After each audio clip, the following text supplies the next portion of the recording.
మనతో మాట్లాడుతూ ఉన్నాడు. కొలసీలు రాసినటువంటి పత్రిక 3వ అధ్యాయం 1 నుండి చదువుదామా?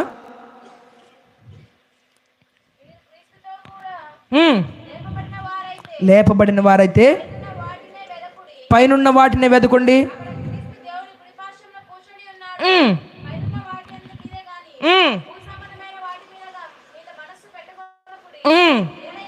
ఏలయనగా మీరు మృతి పొందితిరి, మీ జీవము క్రీస్తుతో కూడా దేవుని యందు దాచబడి ఉన్నది. హల్లెలూయా, హల్లెలూయా. ఈరోజు మన జీవం ఎవరితో దాచబడడానికి నువ్వు బ్రతకాలో తెలుసా? ఈ జీవం ఎందుకో తెలుసా? మృత్యువుగా పాతి పెట్టబడి గద్య ముగించబడడానికి కాదు. మన పరిశుద్ధుడైనటువంటి దేవునితో ఎందుకు ఐక్యపరచబడాలంటే మన జీవం అట ఆయన యందు దాచబడుటకు కొరకు. ఎవరి యందు? ఆయన యందు దాచబడాలి. దాచబడినటువంటి జీవం అలాగే చదువక 4 మనకు జీవమైనటువంటి క్రీస్తు ప్రత్యక్షమైనప్పుడు మనము ఆయనతో కూడా మహిమయందు ప్రత్యక్షపరచబడడానికి మనకు జీవం అవసరం. హల్లెలూయా. అర్థమవుతుందా అండి?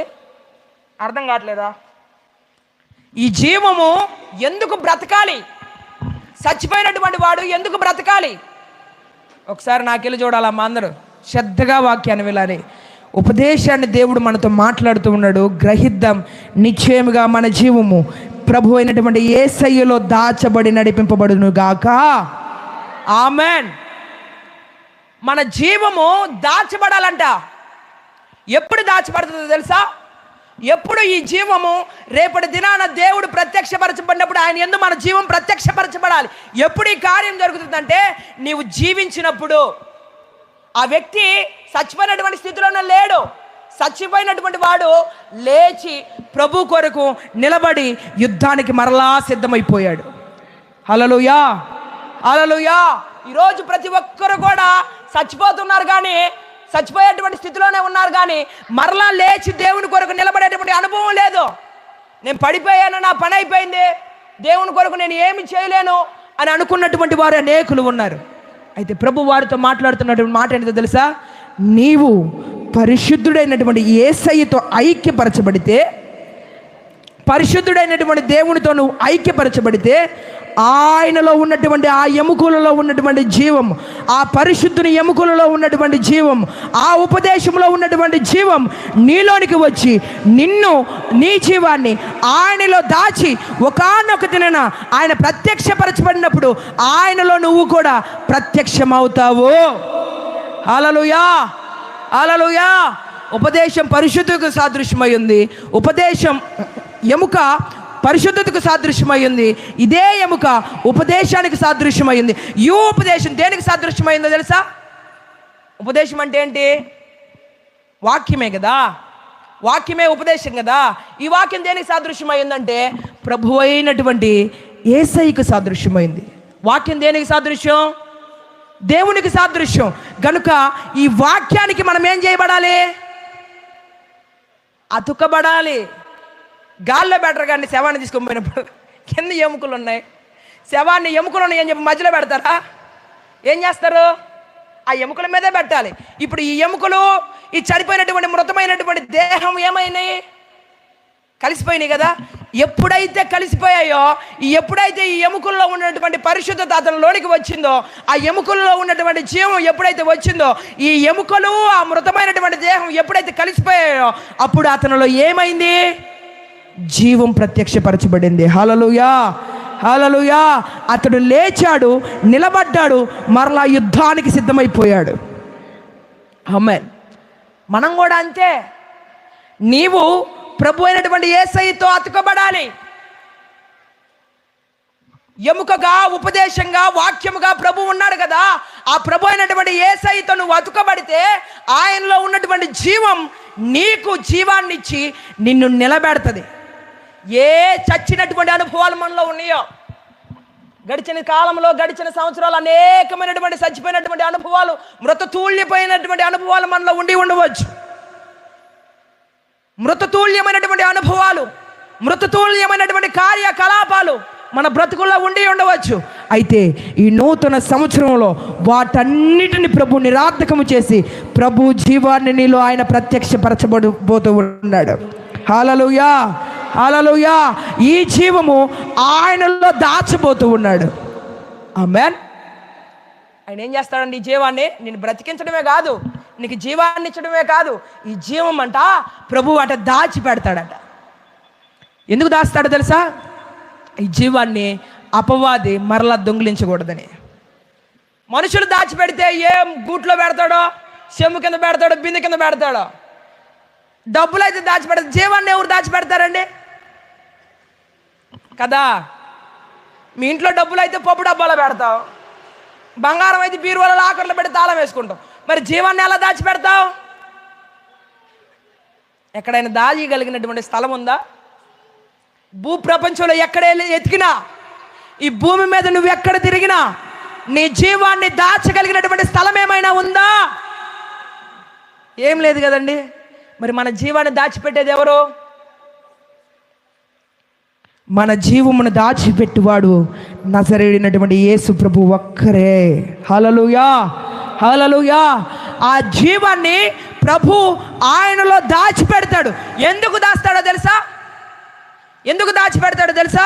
ఆ వాక్యం సెలవిస్తున్నటువంటి మాట 3:4 కొలసీలకు రాసినటువంటి పత్రిక 3:4 మన జీవము, మనకు జీవమై ఉన్నటువంటి క్రీస్తు ప్రత్యక్షమైనప్పుడు మీరును ఆయనతో కూడా మహిమయందు ప్రత్యక్షపరచబడాలని ప్రభు మన జీవాన్ని దాచిపెడతాడట. హల్లెలూయా. ఎందుకు దాస్తున్నాడు తెలుసా? ఎందుకయ్యా ఈ జీవాన్ని దాచిపెడుతున్నావు? ఎందుకు నన్ను దాచిపెడుతున్నావు, నా జీవాన్ని దాచిపెడుతున్నావు అని ప్రభువుని అడిగితే ప్రభు ఏం చెప్తున్నాడంటే, నేను ఒకానొక దినాన ప్రత్యక్షమవుతా, ఒకానొక దినాన నా మహిమ ప్రత్యక్షపరచబడుతుంది, అనేకుల పరిశుద్ధుల ఎదుట నా మహిమ ప్రత్యక్షపరచబడుతుంది. అయితే ఆ మహిమ ప్రత్యక్షపరచబడినప్పుడు నీవు కూడా ఆ మహిమలో ప్రత్యక్షం అవ్వాలి.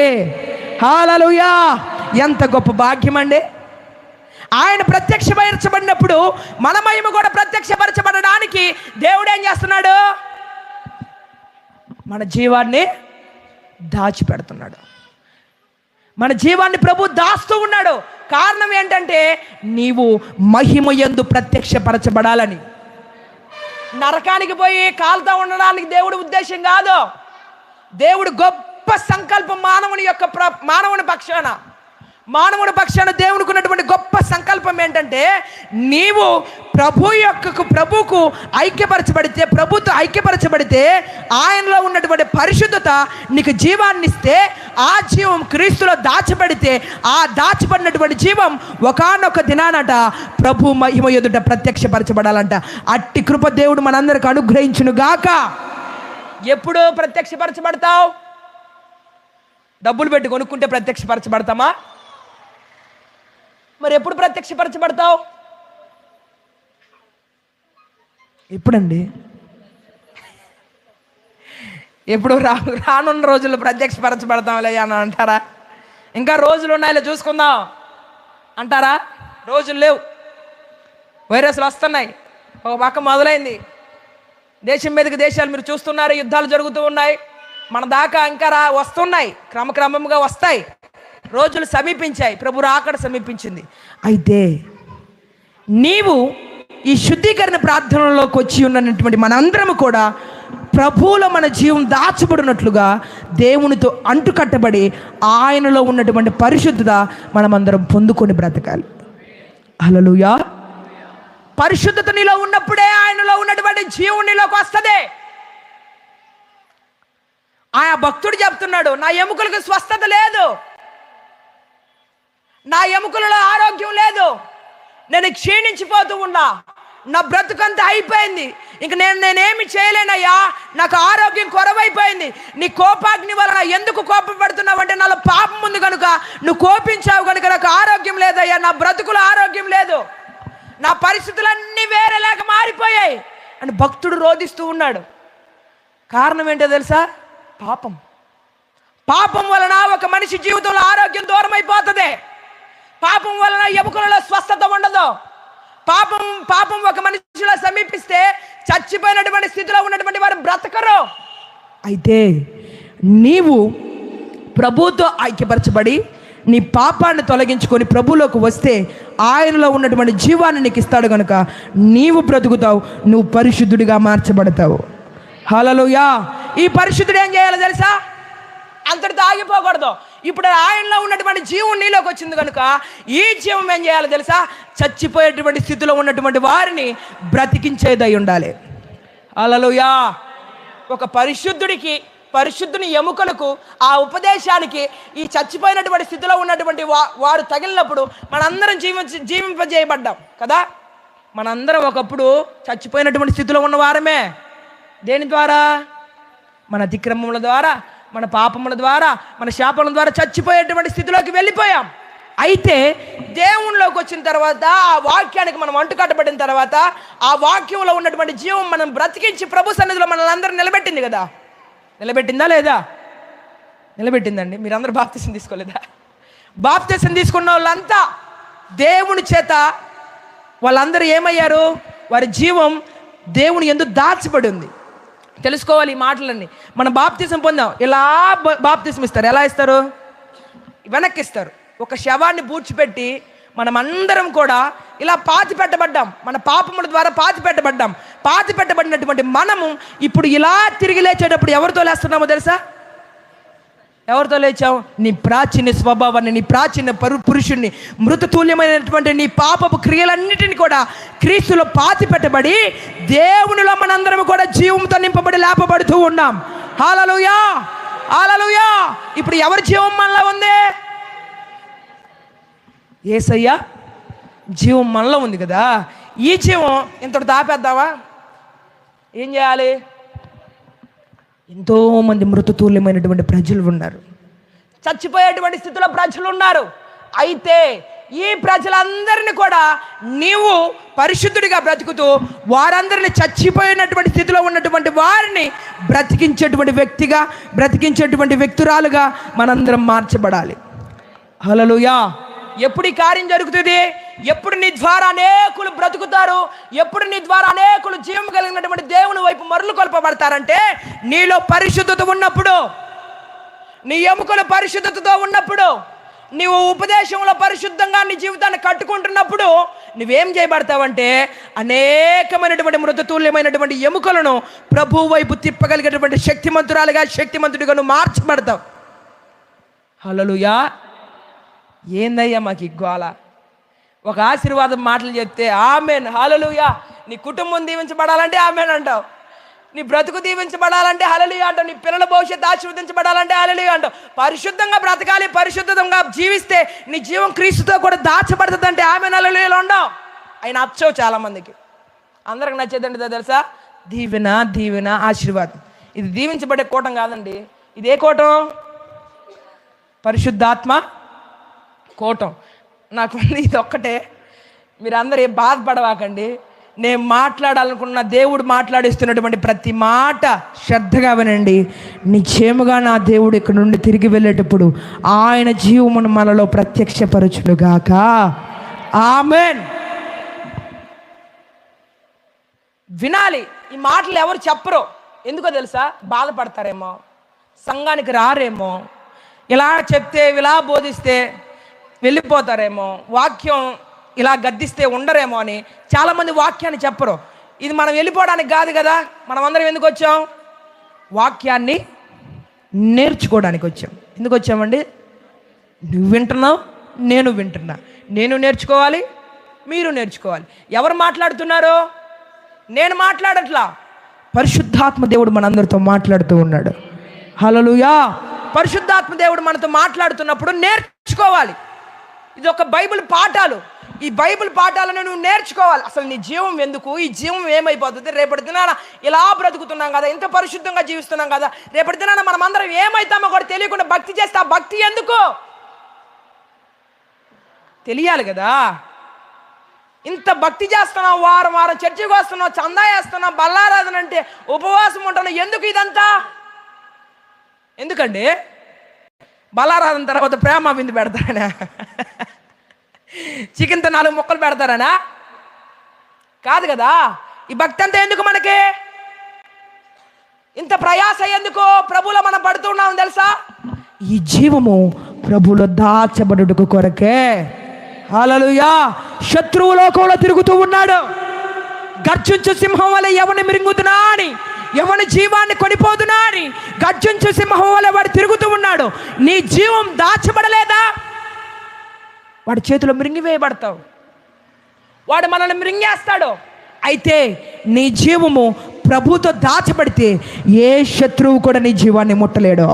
హల్లెలూయా. ఏ శత్రువు కూడా నీ పరిశుద్ధతను ముట్టలేడు. చూడు, నువ్వు పరిశుద్ధంగా ఉండాలని తీర్మానం చేసుకున్నటువంటి రోజే ఏదో ఒక శోధన వస్తుంది. ఇంట్లో కప్పు కాడ మొదలైద్ది. ఈరోజు నేను పవిత్రంగా బతకాలి, నా నోట్లో నుంచి ఒక బూతు మాట కూడా రాకూడదు, నేను ఎవరిని తిట్టకూడదు, నా జీవితాన్ని కాపాడుకోవాలనుకున్న రోజే, తీర్మానం చేసుకున్నటువంటి రోజే వస్తాడు. ఏం కాఫీ పెట్టావా అంటాను. ఇప్పుడేం కాఫీ అంటాను. పెట్టు పాలు. ఇంతసేపు సైతానా తేకుండా ఏం చేస్తున్నా? సైతానా అంటావు నన్ను. ఇప్పుడు దాకా నేను రాకూడదు అనుకున్నాను. నేను తగ్గించుకుంటావు, కానీ ఆయన ఇంకో మాట ఇంకా తగ్గించుకోండి, ఇంకో మాట, 4వ మాటకి తగ్గించుకోవు. ఇంకా ఎందుకో తెలుసా? వాడు ఆ రకంగా క్రియ చేస్తాడు. ఎందుకో? నీ జీవాన్ని వాడు దొంగిలించడానికి, నీలో ఉన్నటువంటి పరిశుద్ధతను వాడు దొంగిలించడానికి ఆ కార్యం తలపెడతాడు. అయితే నీ జీవం దేవునిలో దాచబడితే ఎన్ని రకాలుగా సాతాను శోధించిన ఈ జీవము, ఈ పరిశుద్ధత ఎవ్వరు కూడా దొంగిలించలేరు. హల్లెలూయా. హల్లెలూయా. బ్రతికిన కొద్ది దినాలు దేవుడు మనకు ఆయుష్ ఇచ్చినంత కాలం కూడా పరిశుద్ధంగా పవిత్రంగా బ్రతకడానికి దేవుడు కృపనిస్తాడు. ఎప్పుడు? డబ్బులు దాచిపెట్టుకున్నప్పుడు, పప్పు డబ్బాలో. ఎప్పుడండి? ఈ జీవము ప్రభువులో దాచబడినప్పుడు. దాచబడడం మాత్రమే కాదు, ఈ దాచబడినటువంటి జీవం ఏమైపోవాలి? ప్రభు ప్రత్యక్షమవుతాడు ఒకానొక దిన. మన నిరీక్షణ ఏంటి? ఒకానొక రోజున ప్రభు వస్తాడు. భక్తి అందుకే చేస్తున్నాం కదా. దేవుడు వస్తాడు, దేవుడు వస్తాడు, దేవుడు వస్తాడు, ఆయన రాకడ ఉంది, ఆయన వస్తాడని ఇంతకాలం భక్తి చేస్తున్నాం. ఆయన వచ్చినప్పుడు ఒకవేళ నువ్వు మనం చచ్చిపోయేలోపు దేవుడు రాలేదా? అది కూడా ఉండాలి ప్రశ్న. ఒకవేళ రాకపోతే పరిస్థితి అండి, ఆయన వచ్చినా రాకపోయినా మనం చచ్చిపోయామనుకో, రేపటి దినాన తీర్పు దినాన ప్రభు మహిమ ప్రత్యక్షమైనప్పుడు ఆ మహిమలో మన మహిమ కూడా దేవుళ్ళలో ప్రత్యక్షపరచబడుతుంది. హల్లెలూయా. ఈ భక్తిని దేవుడు విడిచిపెట్టుటకు ఆయన అన్యాయస్తుడైనటువంటి దేవుడు కాదు. దాచుకున్నటువంటి డబ్బులు ఒకరోజు తెస్తాం. తెస్తారా లేదా? ఎందుకు? లెక్కేయాలి కదా. ఎంత ఉన్నాయో తెలియకపోతే ఎంత డబ్బులు దాచిపెట్టుకుంటే ఏం ప్రయోజనం కదా. ఆయన కూడా చేస్తాడు, ఎందుకంటే ఆయన దాన్ని దాచాడు కనుక. డబ్బులు దాచిపెట్టుకున్నాం, బీరువాలో డబ్బులు పెడతా ఉన్నాం, ఎన్ని ఉన్నాయో తెలీదు, కానీ ఒకరోజు మాత్రం లెక్కేయాలా లేదా? లెక్కేయాలి, లెక్కేస్తాం కూడా. కాబట్టి అదేవిధంగా రేపటి దినాన ప్రభు కూడా నీ జీవాన్ని దాచిపెట్టాడు కదా. ఇలా అనేక జీవములు దేవుడు దాస్తాడు కదా. ఈ జీవాలన్నీ ఒక రోజున ప్రభు లెక్క పెట్టేటువంటి దినం ఉంది. ఆ దినము రోజు నీవు బ్రతికినటువంటి బ్రతుకు, నువ్వు ఏ రకంగా ప్రభు కొరకు ప్రయాసపడ్డావో, ఏ రకంగా ప్రభు కొరకు శ్రమ పడ్డావో, ఏ రకంగా ప్రభులో నిలబడ్డావో, ఈ పరిశుద్ధత అంతా కూడా ప్రభు ప్రత్యక్షమైనప్పుడు ఆయన మహిమలో ప్రత్యక్షపరచబడుతుంది. హల్లెలూయా. ఇందుకొరకు మనం భక్తి చేస్తున్నాం. అందుకొరకే కదా నూతన సంవత్సరంలో తెలుసుకోవాలి మన భక్తి. ఎందుకంటే రేపటి దినాన దేవుళ్ళు మన మహిమ ప్రత్యక్షం అవ్వాలని మనం తెలుసుకోవాలి. ఆషామాషిగా భక్తి చేయొద్దు. తెలుసుకోవాలి, దేవుళ్ళో నిలబడాలి. ఈ జీవం ప్రభుత్వంలో దాచబడాలి. ఇది దాచబడాలంటే మనం ఏం చేయాలండి? డబ్బులు సంపాదించడానికి ప్రయాసపడతాం కదా, కష్టపడతాం కదా. కసువులైనా ఊడుస్తాం, అంట్లు కడగమన్నా కడుగుతాం, ఇంకోటి చేయమన్నా ఏది చేయమన్నా చేస్తాం. ఎందుకో? డబ్బుల కోసం. మరి పరిశుద్ధంగా రేపటి దినాన దేవుళ్ళలో కూడా మనం దాచిపడాలంటే కష్టపడేటువంటి అనుభవం మనకు ఉండాలి, శ్రమపడేటువంటి అనుభవం ఉండాలి. శ్రమల వలన మనం సంపూర్ణతలోకి మార్చబడగలుగుతాం. శ్రమల వలన నీ మహిమ అధికమవుతుంది. కాబట్టి ఈ లోకంలో శ్రమలు కలుగుతున్నాయని, బాధలు వస్తున్నాయని, ఇబ్బందులు వస్తున్నాయని, పరిశుద్ధంగా బ్రతికితే శోధనలు వస్తున్నాయని ఈ పరిశుద్ధతను విడిచిపెట్టి పోకూడదు. పోయావా? నీ లెక్క. ఇప్పుడు రోజు ₹1 వేస్తే డబ్బులు చాలా అవుతాయి కదా, అవుతాయా కాదా? ఒకరోజు ఆపేస్తే పిల్లలు పెడతాయా? చిన్నప్పుడు అనుకునే వాళ్ళకి నెమిలికి పెడితే రేపు పిల్లలు పెట్టేదని. పెట్టదు అది. అట్లాగే కొద్ది రోజులు బాగానే భక్తి చేశాం, ఈ భక్తి నన్ను కాపాడుతుందిలే రేపొద్దునకి అభివృద్ధి చెందుదా అంటే కుదిరిద్దా? కుదరదు. ప్రతిరోజు మనకు ఒక యుద్ధకాలం, అనుదినము ఒక యుద్ధకాలమే. అయితే ఈ యుద్ధాన్ని జయించుకుంటూ మనం పోవాలి. పిల్లలు పెట్టిద్దిలే తర్వాత చూద్దాంలే అని ఆపేసావనుకో, నువ్వు ఎంతవరకు చేసావో అంతవరకే లెక్క. నేను 10 రోజులు పనిచేసి 11వ రోజు కూలి కట్టమంటే దేవుడు కట్టిస్తాడా? నువ్వు కట్టిస్తావా? నీ దగ్గరికి పనులు వచ్చారు, 10 రోజులు పనిచేసి 11వ రోజు కూడా నేను చెయ్యాలనుకున్నా కానీ చేయలేకపోయాను అంటే కూలి కట్టిస్తామా? కట్టివ్వలేం కదా. ఎన్ని రోజులు పనిచేసావో అన్ని రోజులే. ఏమి దేవుని కోసం ప్రయాసపడదాం, దేవుని కోసం శ్రమ పడదాం. బ్రతికినన్ని రోజులు ఈ పరిశుద్ధతను కాపాడుకోవడం కోసం ఎన్ని శోధనలు వచ్చినా కుటుంబంలో కానీ రకరకాల ప్రజలు అమ్మో భక్తి చేస్తుందిలే అని నేను నిందించినా కానీ అవమానించినా కానీ అటన్నిటిని తట్టుకొని నిలబడదాం. నీవు పడుతున్నటువంటి ఈ పనిని చూసినటువంటి దేవుడు, ఈ శ్రమను చూసినటువంటి దేవుడు, ఈ కష్టాన్ని చూసినటువంటి దేవుడు తగిన జీతాన్ని, తగిన మహిమను ఆయన మనందరికి అనుగ్రహించుటకు సమర్థుడు, శక్తిమంతుడు.